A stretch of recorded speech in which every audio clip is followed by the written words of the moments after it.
Pakistan maintains diplomatic outreach with the US and Iran, calling for dialogue to address regional conflicts. Foreign Office spokesman Tahir Hussain Andrabi also condemns cross-border firing from Afghanistan.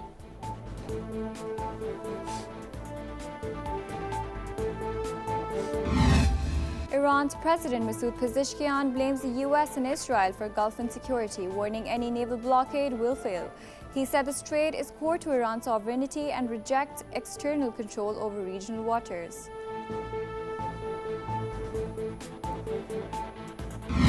Deputy Prime Minister Ishaq Dar speaks with EU Foreign Policy Chief Khaja Kayas on regional tensions and economic impact. EU backs Pakistan's role in promoting stability as both sides agree to stay engaged.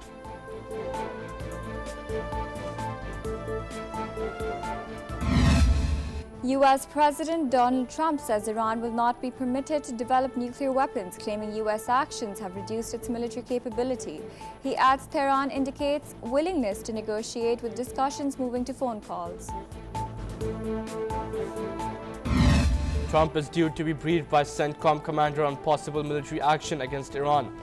Reports say plans may extend to ground and special forces operation linked to Iran's nuclear program.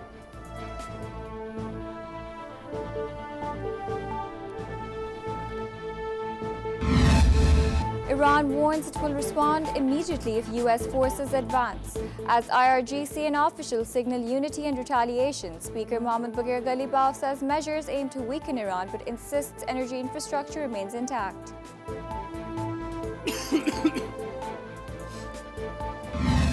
US Defense Secretary Pete Hegseth tells Congress the United States is winning conflict with Iran. He faces scrutiny over a school strike that killed around 170 as investigation examines intelligence failures and civilian casualties.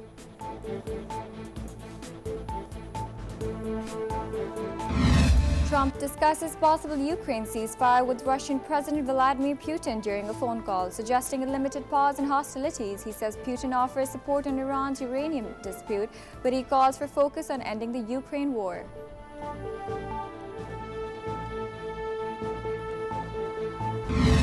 Iran's Revolutionary Guard says Tehran leads an anti-disruption coalition as US efforts to disrupt energy routes fail.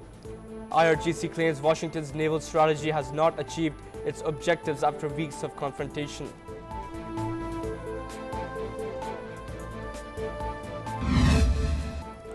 U.S. Vice President J.D. Vance warns weapon stockpiles are rapidly depleting amid ongoing conflict, raising concerns over America's military readiness against global rivals, Atlantic Report says. U.S. Central Command says forces stop another commercial vessel accused of breaching blockade.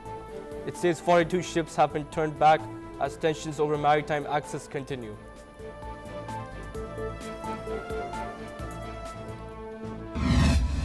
Oil prices rise sharply following Strait of Hormuz blockade announcement, with Brent at $126, WTI up by 2% to $109, and Murban at $113. Spike pushes crude to a 4-year high, raising risks of global energy.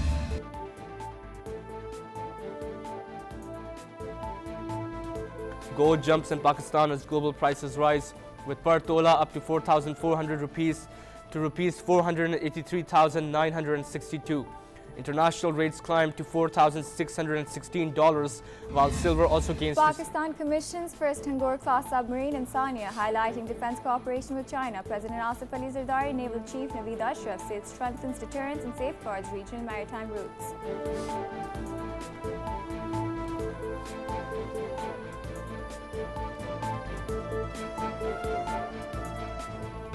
Prime Minister Shehbaz Sharif announces affordable housing scheme with 50,000 homes planned for the initial phase and long-term goal of 500,000.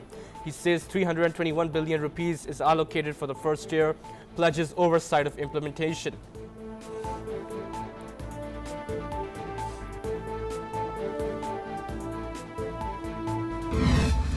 Donald Trump meets oil executives at the White House to plan sustaining Iran blockade for months as prices surge. Officials assess gas supply and Venezuela output while weighing steps to limit impact on U.S. consumers.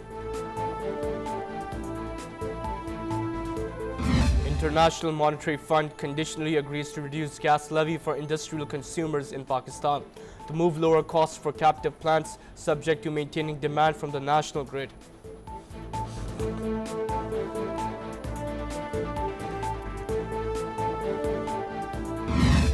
Punjab pushes jail reform with literacy in all prisons, setting up 176 centres across 44 jails and enrolling 17,600 inmates.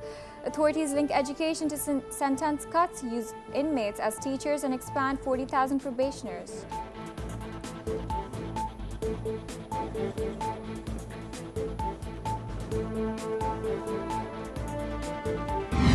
Pakistan's anti-narcotics force delivers a crushing blow to global drug syndicates. In a high-stakes operation at Karachi port, elite agents intercepted 180 kilograms of high-grade meth bound for Cameroon.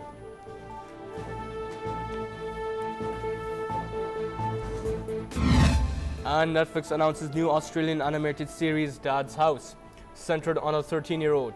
The production includes Felicity Ward and is developed with Princess Pictures and Bento Box Entertainment.